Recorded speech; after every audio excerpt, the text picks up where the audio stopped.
तो नमस्ते दोस्तों, स्वागत है आपका हमारे एक और नई यूट्यूब वीडियो में। और आज हम बात करने वाले हैं औद्योगिक क्रांति के बारे में। औद्योगिक क्रांति इंग्लैंड में ही क्यों हुई, यही हमारा क्वेश्चन रहेगा, जिसका कि हम लोग देखेंगे कि इंग्लैंड में ही औद्योगिक क्रांति क्यों हुई। इसका विकास इंग्लैंड में ही क्यों हुआ, और जगह भी हो सकता था वैसे कि कई दूसरे देश में, जैसे कि पोलैंड, फ्रांस, ये सब जगह हो सकता था, लेकिन इंग्लैंड में ही औद्योगिक क्रांति क्यों हुई। तो इसका क्वेश्चन देखिए क्या होगा कि औद्योगिक क्रांति का प्रारंभ इंग्लैंड से ही क्यों, या फिर इसका और दूसरा तरह से क्वेश्चन लिख सकते हैं कि इंग्लैंड में ही औद्योगिक क्रांति सर्वप्रथम क्यों हुई। तो इसका आंसर, पहले आप लोग पुनर्जागरण और प्रबोधन काल पढ़ चुके होंगे। हम ये मान के चल रहे हैं कि आप पहले प्रबोधन काल और पुनर्जागरण काल दोनों पढ़ चुके हैं, तभी ज़्यादा बेटर समझ में आएगा। और अगर नहीं भी पढ़े हैं तो कोई बात नहीं, आप ये अंत तक ये वीडियो पर बने रहिए, आपको पूरा का पूरा समझ में आ जाएगा। कहीं भी आपको कोई प्रॉब्लम इस आंसर लिखने में नहीं आएगा। ये हमें जानना भी चाहिए कि औद्योगिक क्रांति इंग्लैंड में क्यों हुई। ठीक है, तो इसका सबसे पहले देखिए कि औद्योगिक क्रांति को किसने दिया था। तो औद्योगिक क्रांति शब्द सर्वप्रथम इंग्लैंड के एक इतिहासकार थे जिसका नाम था अर्नॉल्ड टॉयनबी। तो सबसे पहले अर्नॉल्ड टॉयनबी ने औद्योगिक क्रांति शब्द का प्रयोग किया था। वस्तुतः औद्योगिक क्रांति उत्पादन प्रणाली में परिवर्तन थी, जिसके तहत हस्तशिल्प के स्थान पर शक्ति संचालित यंत्रों में काम लिया जाने लगा। हस्तशिल्प का मतलब होता है कि वह काम जिसमें हाथ से प्रयोग किया जाता है, जैसे कि चरखा हो गया, सूत काटना हाथ से काटा जाता था। तो उसके स्थान पे अब क्या हुआ, शक्ति संचालित यंत्रों मतलब मशीनों का काम लिया जाने लगा, तथा औद्योगिक संगठन में भी परिवर्तन हुआ। ठीक है, तो 18वीं सदी में क्या हुआ था कि 18वीं सदी के उत्तरार्ध, 18वीं सदी के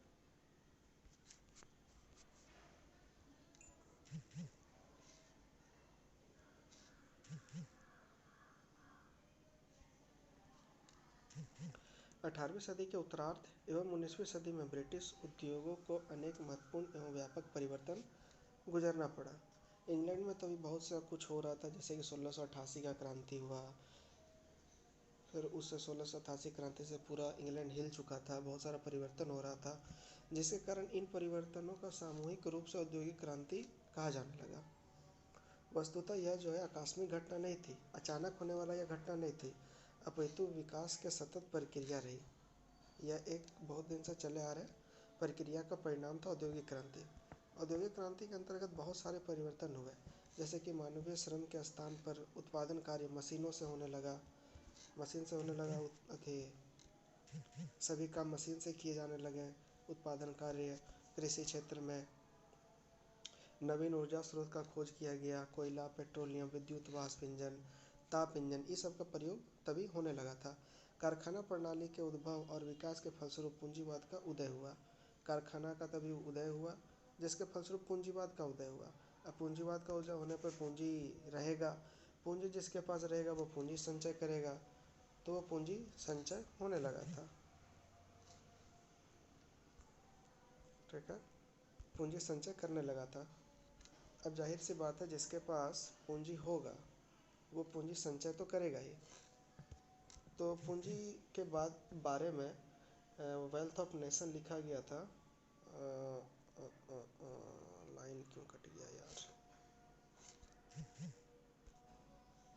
पूंजी संचय को लेकर एडम स्मिथ ने वेल्थ ऑफ नेशन लिखा था 1776 में। 1776 में एडम स्मिथ ने वेल्थ ऑफ नेशन लिखा था पूंजीवाद के बारे में। तो इसका बहुत सारे लोगों ने इसका विरोध भी किया था। ठीक है, ये अदर बातें हैं जो मैं आपको बताता हूँ। ठीक है, आप इसका उपयोग जो है आंसर में अपना कर सकते हैं। तो औद्योगिक क्रांति होने का प्रमुख कारण क्या था, औद्योगिक क्रांति क्यों हुई थी, ये हमको समझना आवश्यक है। तो औद्योगिक क्रांति का सबसे पहला कारण है कि पुनर्जागरण एवं धर्म सुधार। दूसरा है वाणिज्यवाद। तीसरा जनसंख्या में वृद्धि हुई थी। चौथा फ्रांसीसी क्रांति का योगदान। पांचवा राष्ट्रवाद का उदय और छठा कारखाना प्रणाली का विकास। तो ये कुछ है पॉइंट जिसके कारण की औद्योगिक क्रांति हमें देखने को मिलता है, कारण। तो इसके बारे में चलिए थोड़ा मोड़ा डिटेल से हम लोग इसको हम बताते हैं कि क्या है ये सब। तो पुनर्जागरण एवं धर्म सुधार का किस प्रकार औद्योगिक क्रांति में योगदान रहा। तो तभी पुनर्जागरण जो है यूरोप में शुरुआत हो चुकी थी। पुनर्जागरण का काल शुरुआत हो चुका था इससे पहले, औद्योगिक क्रांति के पहले। तभी पुनर्जागरण ने भौगोलिक खोजों को प्रोत्साहन करना स्टार्ट कर दिया था, जिसके फलस्वरूप की भौतिक एवं मानवीय संसाधन का विस्तृत खजाना प्राप्त हुआ पुनर्जागरण में। वाणिज्यवाद का मतलब होता है कि व्यावसायिक क्रांति। व्यावसायिक क्रांति का तभी आरंभ हो चुका था, या हम बोल सकते हैं कि आरंभ होना स्टार्ट हुआ था।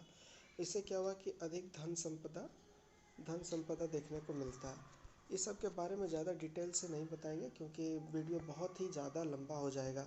बस छोटा मोटा आपको ओवरव्यू दे रहे हैं कि क्यों आखिरकार इसका कारण क्या क्या रहा। तो जनसंख्या में वृद्धि उस दशक में 18 शताब्दी के पूर्वार्ध में जनसंख्या में बहुत तेज़ी से अचानक वृद्धि हो गया, जिसके कारण कि बहुत से लोगों को, अब जाहिर सी बात है कि अगर ज़्यादा व्यक्ति होंगे तो उनको ज़्यादा संसाधनों की आवश्यकता होगी। फ्रांसीसी क्रांति का योगदान क्या हुआ था। फ्रांसीसी क्रांति 1789 में हुआ था, हम लोग ये पढ़ चुके हैं।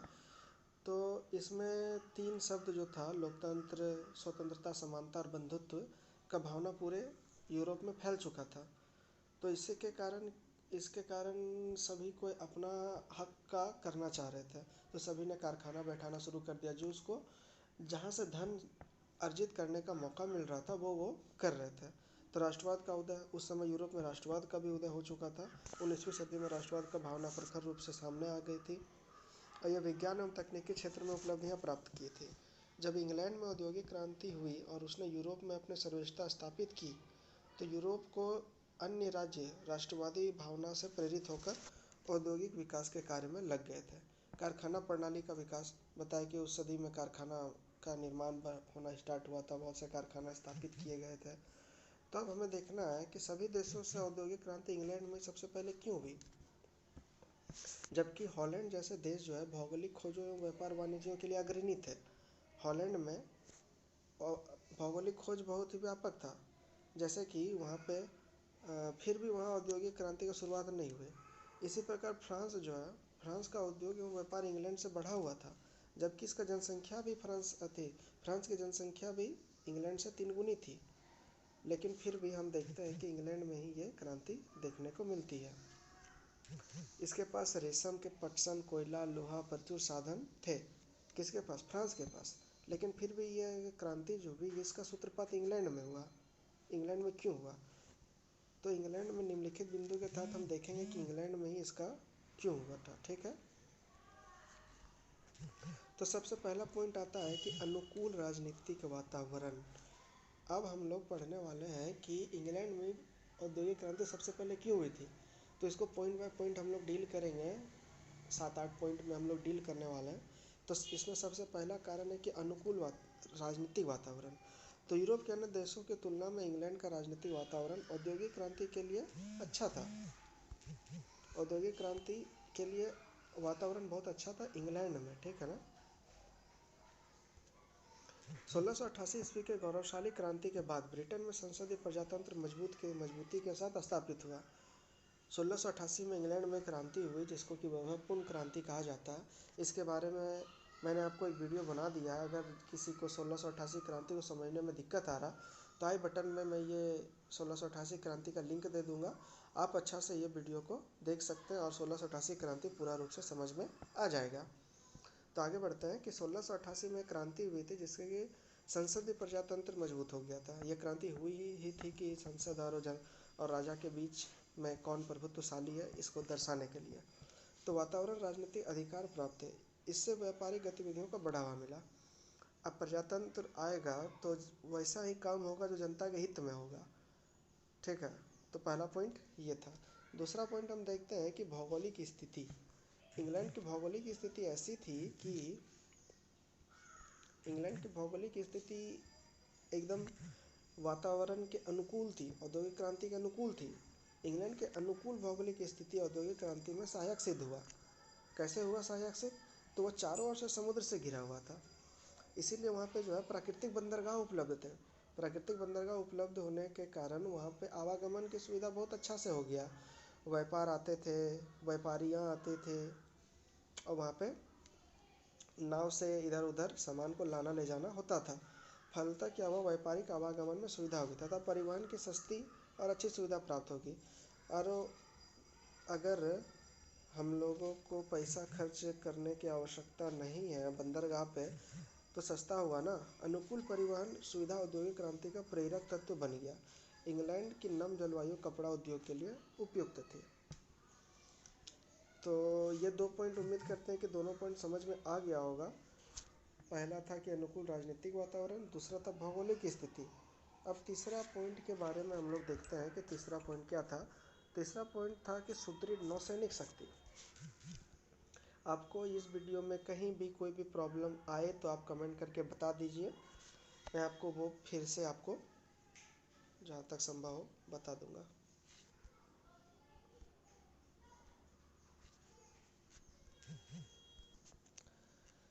तो तीसरा पॉइंट है कि सुदृढ़ नौसैनिक शक्ति। नौसैनिक शक्ति का क्या अर्थ हो गया कि समुद्र क्षेत्र में समुद्र क्षेत्र से घिरे होने के कारण समुद्र क्षेत्र से घिरे होने के कारण क्या हुआ कि एक शक्तिशाली जहाज रानी का विकास हुआ। इस शक्ति के बल पर इंग्लैंड अपना विशाल उपनिवेश साम्राज्य स्थापित करने में सफल हो गया। इंग्लैंड का बहुत सारा उपनिवेश है।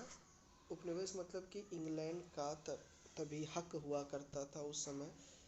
तो उसी को, वह देश जो दूसरे देश पर अपना अधिकार जमा लेता है तो उसको कहते हैं उपनिवेश। जैसे कि भारत पहले ब्रिटेन का उपनिवेश था, अमेरिका पहले ब्रिटेन का उपनिवेश था। तो हम लोग अगले वीडियो में हम लोग अमेरिका का स्वतंत्रता संग्राम ही पढ़ने वाले हैं, कि हम लोग देखेंगे कि किस प्रकार अमेरिका में स्वतंत्रता हुआ, इंग्लैंड के चंगुल से वो बाहर हो गया, वही पढ़ेंगे अगले बार में। तो ब्रिटेन अपना उपनिवेश तेजी से बढ़ा रहा था जहाज रानी के बदौलत। तो यही कारण है कि युद्ध काल में भी इंग्लैंड के व्यापार पर प्रतिकूल प्रभाव नहीं पड़ा। इंग्लैंड के बारे में कथन है कि इंग्लैंड का सूर्य कभी अस्त नहीं होता है। ऐसा क्यों कहा गया कि इंग्लैंड अपना व्यापार हमेशा कहीं ना कहीं से करते रहता है।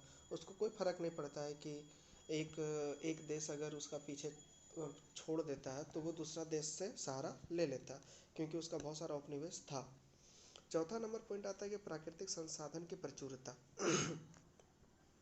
इंग्लैंड के पास कोयला लोहा का विशाल भंडार था।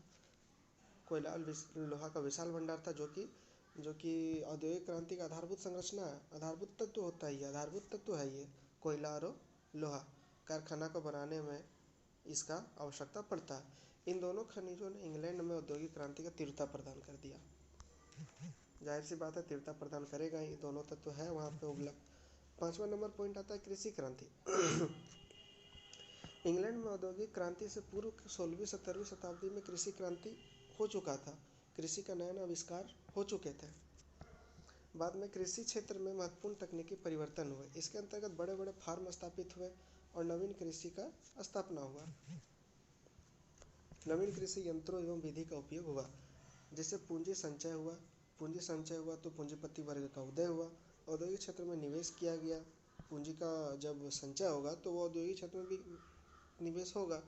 इससे खेतिहर मजदूर औद्योगिक काम करना आरंभ कर दिए, जिससे सस्ते श्रमिकों की उपलब्धता बढ़ गई, है कि नहीं। औद्योगिक क्रांति होगी तो जो गांव के लोग हैं वो काम ढूंढने के लिए शहर आएंगे, और शहर जब वो काम ढूंढने के लिए आएंगे तो वो सस्ते दाम में ही रेडी हो जाएंगे कि हाँ भैया हम करेंगे काम, क्योंकि वो गांव में उस तरह की उपलब्धता उन्हें नहीं मिलते थे। तो जिसके कारण कि उन्हें सस्ते दाम में श्रमिक उपलब्ध हो गए, श्रमिकों का झंझट खत्म हो गया। छठा नंबर पॉइंट आता है जनसंख्या में वृद्धि। ठीक है, तो छठा नंबर पॉइंट को आगे बढ़ने से पहले हम लोग पाँचों पॉइंट को एक बार जो है रिकैप कर लेते हैं। छठा पॉइंट से पहले हम लोग पाँचों एक बार रिकैप कर लेते हैं कि क्या क्या हम लोग पाँचों पढ़ चुके हैं। इससे क्या होगा, बीच बीच में आप लोग कोई भी लंबा आंसर अगर रहेगा तो बीच बीच में रिकैप करते रहिए कि हम लोग क्या पढ़ चुके हैं अभी तक। ठीक है, तो पहला नंबर हम लोग पढ़ा था। पहला नंबर पे हम लोग पढ़ा था कि अनुकूल राजनीतिक परिवर्तन।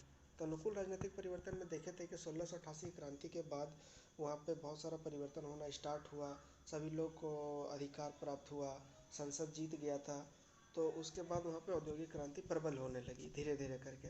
दूसरा नंबर हम लोग आए थे भौगोलिक स्थिति के बारे में, कि ये इंग्लैंड चारों तरफ से समुद्र, तीनों तरफ से समुद्र से घिरा हुआ है। तीनों नहीं, बेसिकली हम लोग चारों बोल सकते हैं, चारों तरफ से समुद्र से घिरा हुआ है।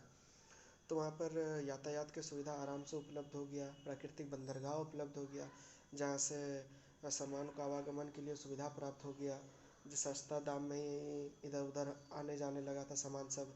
फिर तीसरा नंबर पॉइंट था कि सुदृढ़ नौसैनिक शक्ति।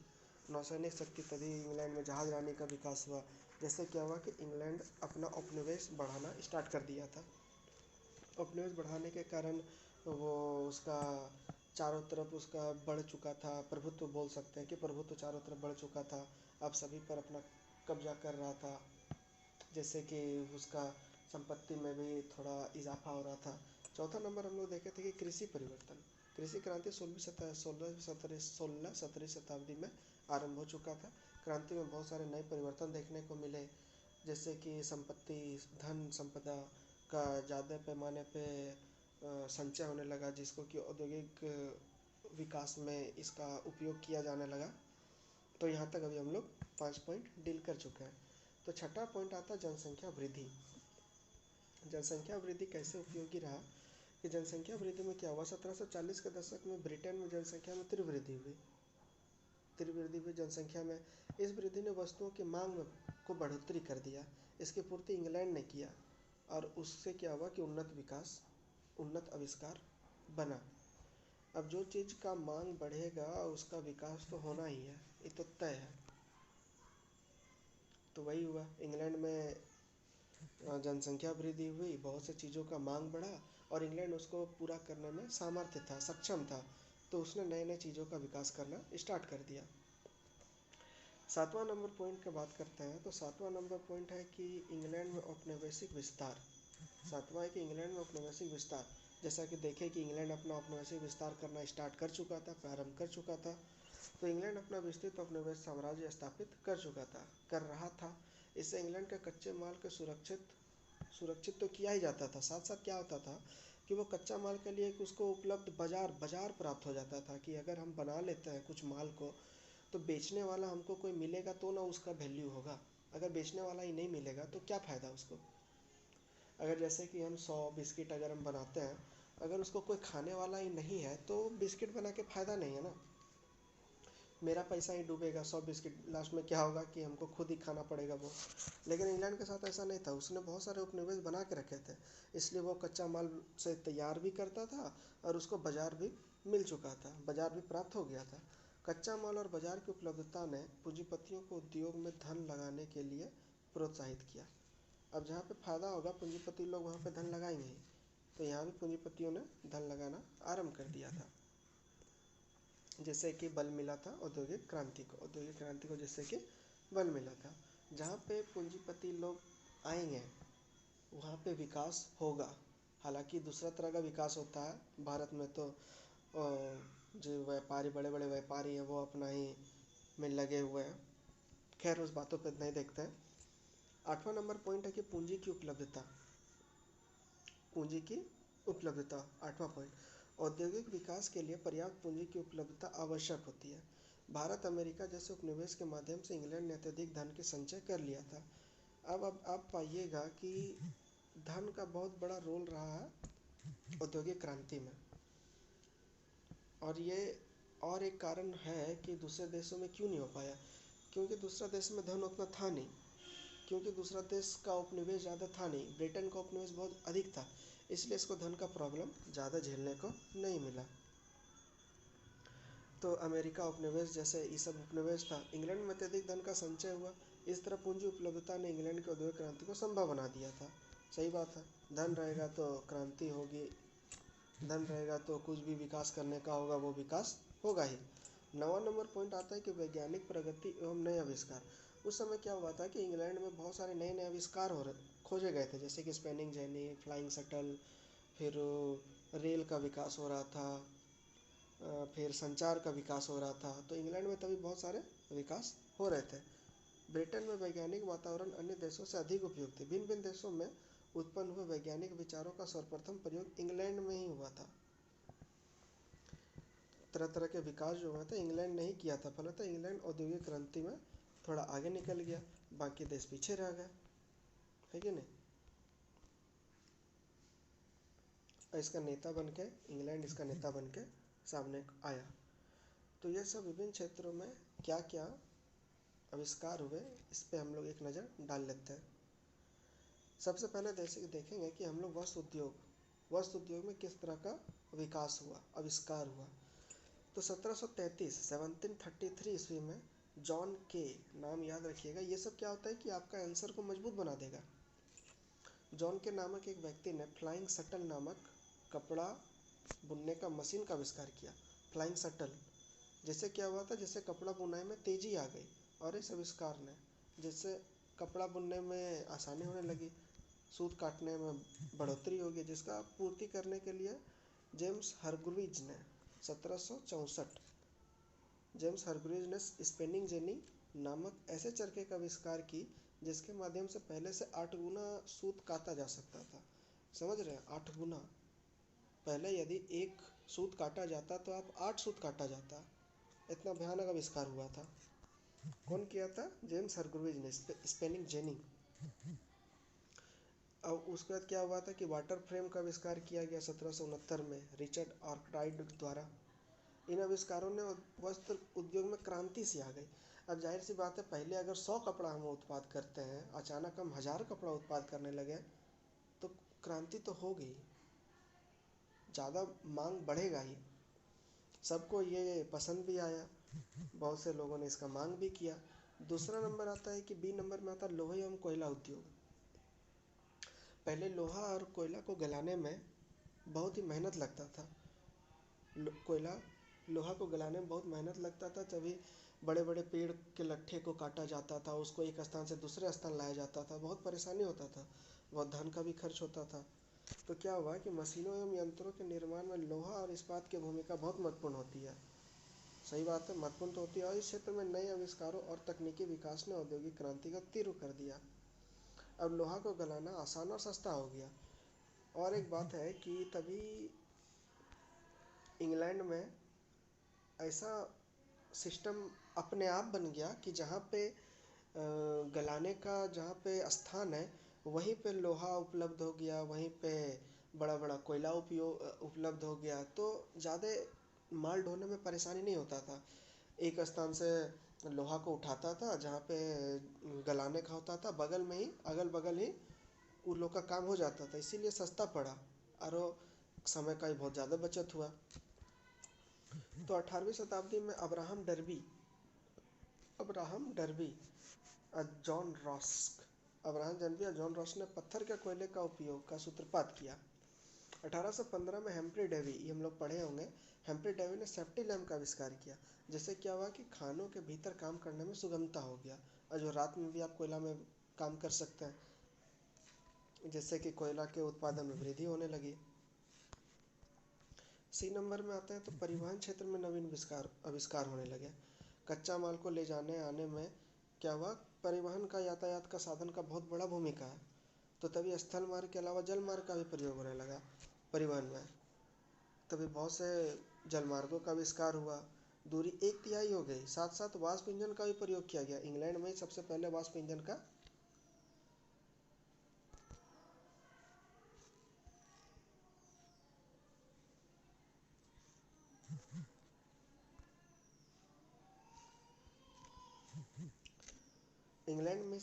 वाष्प इंजन का प्रयोग किया गया। आपको कमेंट करके ये बताना है कि वाष्प इंजन इंग्लैंड में सबसे पहले कब चलाया गया। रेल इंग्लैंड में सबसे पहले कब चलाया गया। भारत अगर पूछे, भारत का तो सबको पता है कि 1853 में चलाया गया, डलहौजी के शासनकाल में चलाया गया, सबको पता है। लेकिन इंग्लैंड में कब चलाया गया, आप ये कमेंट करके बताइए। डी नंबर पॉइंट है कि तभी संचार का आविष्कार, नए विकास हुआ, जैसे कि नए डाक व्यवस्था का हुआ, तार यंत्र व्यवस्था। 1876 में टेलीफोन का आविष्कार हो गया। टेलीफोन का आविष्कार किसने किया, यह भी चलिए कमेंट करके बताइए कि टेलीफोन का आविष्कार 1876 में किसने किया था। आप ये पूरा वीडियो देख लीजिएगा तो आपको ये औद्योगिक क्रांति के बारे में कहीं कोई डाउट नहीं रहेगा। आपके लिए ही ये नोट्स मैंने बनाया हुआ है और आप अच्छा से ये नोट्स को पढ़िए, समझिए, और कहीं भी कोई दिक्कत होता है तो तुरंत मेरे कमेंट कीजिए कि हाँ ये दिक्कत हुआ है, तो फिर से उसको बताऊँगा, फिर से उसको बताने का प्रयास किया जाएगा, अच्छा से आपको समझ में आ जाएगा। और आपके मित्र दोस्त जो भी हैं जिसको कि ये औद्योगिक क्रांति नहीं समझ में आया या फिर उसको बताना चाहते हैं तो इसको शेयर कीजिए, ज़्यादा से ज़्यादा शेयर कीजिए जहाँ तक अपने दोस्तों तक। तो औद्योगिक क्रांति हम लोग का हो गया ख़त्म। तो हम लोग निष्कर्ष पे आते हैं कि निष्कर्ष क्या क्या निकला इसका। औद्योगिक क्रांति, कोई भी क्रांति होता है तो उसका निष्कर्ष लिखा जाता है, या फिर हम लोग अगर ग्रेजुएशन का पेपर अगर लिख रहे हैं तो लास्ट में निष्कर्ष लिखने से हमारा आंसर जो होता है वो बहुत ही मजबूत हो जाता है। ठीक है, तो निष्कर्ष के तौर पे लिखते हैं कि क्रांति शब्द अल्पकाल में तीव्र गति से होने वाला परिवर्तन का घोतक है। घोतक मतलब होता है चिन्ह, ठीक है, परिवर्तन का घोतक है, जबकि क्रमिक विकास दीर्घ काल से चले आ रहे परिवर्तनों का रेखांकित करता है। अल्पकाल जो है, अल्पकाल में तीव्र गति से होने वाले परिवर्तन का घोतक है, जबकि क्रमिक विकास दीर्घ काल से चले आ रहे परिवर्तन का रेखांकित करता है। इसी आधार पर विद्वान का एक समूह का कहना है, क्या कहना है भैया उसका, कहना है कि इस औद्योगिक क्रांति को क्रांति कहना उचित नहीं है। कुछ बोलते हैं कि इसको क्रांति कहना उचित नहीं है। वहीं दूसरी और 18वीं सदी को होने वाले औद्योगिकरण का क्रमिक उत्थान परिणाम अवश्य था। ये क्रमिक परिवर्तन, अचानक सा परिवर्तन अवश्य था। आपको इसके पिछले क्लास में पढ़ाया था कि क्रांति का असल में मतलब क्या होता है। 1688 क्रांति मतलब, क्रांति का मतलब क्या होता है, तो आप उस वीडियो को देखिए। क्रांति का मतलब क्या होता है पहले वो समझिए, क्रांति का मतलब क्या होता है। खाली खून खराबा मार काट नहीं होता है। तो उसको आई बटन में आपको उस वीडियो का लिंक दे देंगे, 1688 की क्रांति, इंग्लैंड की क्रांति। तो आप पहले उस लिंक को देख लीजिए, उस पूरा वीडियो को देख लीजिए। 1688 की इंग्लैंड की क्रांति बहुत महत्वपूर्ण है, इम्पॉर्टेंट है। उसके बाद यूरोप में बहुत सारा परिवर्तन हो गया, राजा और संसद के बीच युद्ध हुआ, बहुत सारा परिवर्तन हुआ। तो उस वीडियो का लिंक आपको दे दिया जाएगा आई बटन पे, तो वहाँ से आप देख सकते हैं। ये वीडियो थोड़ा लंबा हो रहा है तो इसको प्रयास करते हैं कि थोड़ा जल्दी ख़त्म कर देते हैं, हालांकि पूरा तो बता ही दिया गया है। जिसे लंबे समय तक चले आ रहे बुनाई, कताई, तीव्र गति से अधिक क्रांतिकारी बदलाव आए, इसलिए इसे क्रांति कहना तर्कसंगत है। कुछ लोग बोलता है कि क्रांति नहीं कहा जा सकता, कुछ बोलता है कि क्रांति कहा जा सकता है, और क्रांति कहना ही तर्कसंगत है। यह इंग्लैंड में ही होना तय था, क्योंकि इंग्लैंड का संसाधन का कोई कमी नहीं था। वहाँ पर परिस्थिति की मांग थी कि क्रांति हो, औद्योगिक क्रांति हो। इंग्लैंड में पूंजी निवेश तथा जनसंख्या वृद्धि तेजी से हो रही थी, जिसका परिणामस्वरूप हमें औद्योगिक क्रांति देखने को मिलता है। और तो औद्योगिक क्रांति खत्म हो गया कि औद्योगिक क्रांति इंग्लैंड में ही क्यों हुई थी। आशा करते हैं कि आपको ये पूरा समझ में आ जाएगा। वैसे ओवरऑल मैं फिर से आपको ये पूरा का पूरा बता देता हूँ, बस 2 मिनट में पूरा का पूरा। तो औद्योगिक क्रांति इंग्लैंड में सर्वप्रथम क्यों हुई, इसका पीछे का रीज़न बहुत सारा 7-8 रीज़न है, जिसमें कि सबसे पहले आता है कि अनुकूल राजनीतिक वातावरण। वहाँ पर राजनीतिक वातावरण ऐसा हो चुका था कि क्रांति होना आवश्यक था। 1688 क्रांति के बाद बहुत सारे लोगों ने ये औद्योगिक क्रांति को अपनाया।